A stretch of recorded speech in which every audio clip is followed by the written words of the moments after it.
Hello friends, कैसे हैं आप सब? बढ़िया।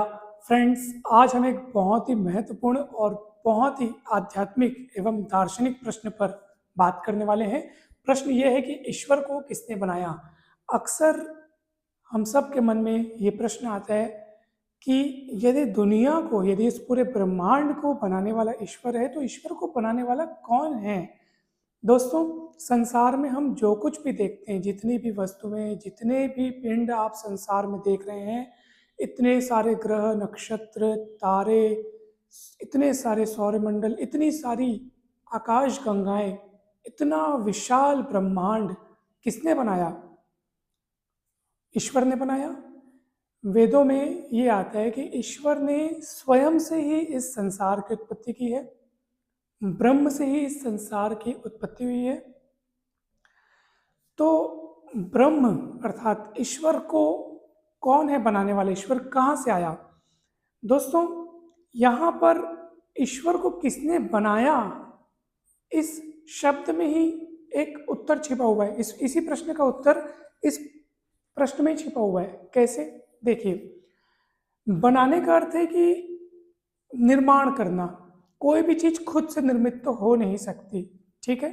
हर चीज का एक कारण होता है। हर चीज का, ये घर, ये टेबल, हर रचना के पीछे कोई ना कोई रचनाकार होता है।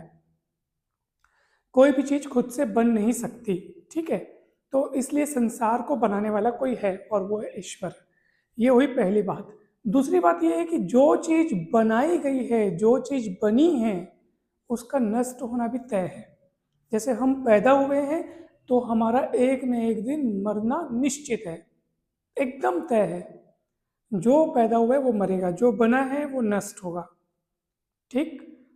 ईश्वर भी नष्ट होते यदि ईश्वर बने होते, यानी ईश्वर को अगर किसी ने बनाया होता, यानी ईश्वर अगर बने होते तो वो भी एक दिन नष्ट होते।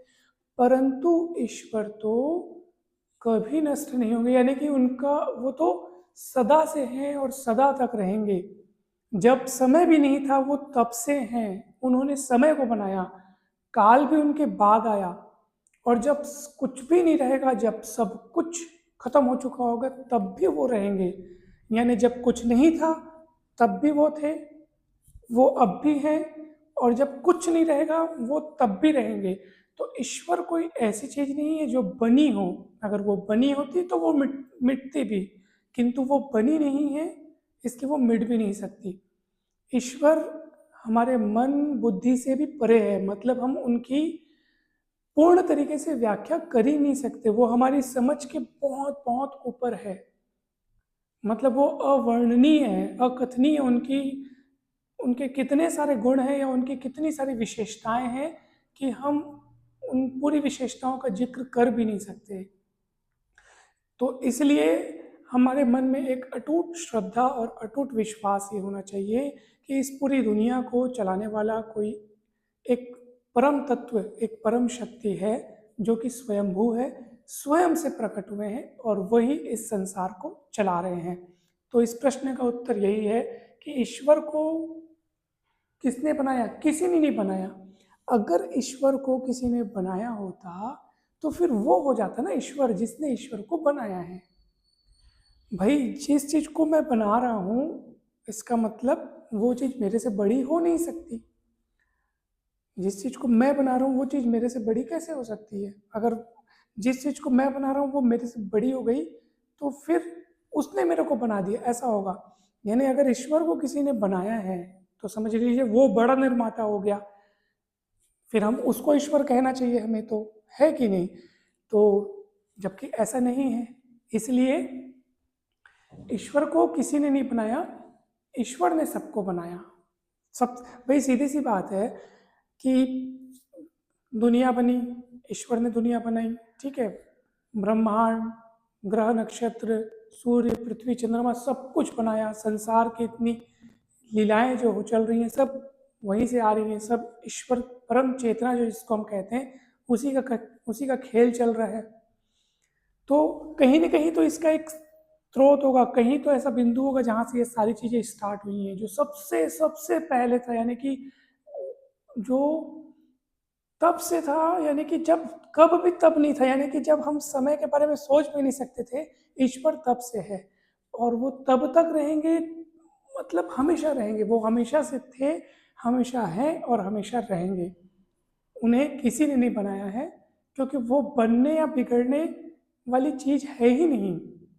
वो बनने बिगड़ने, नष्ट होना, पैदा होना, मरना, ये इन सब से बहुत वो दूरी है वो, यानी कि वो अलग ही है, वो अलौकिक है।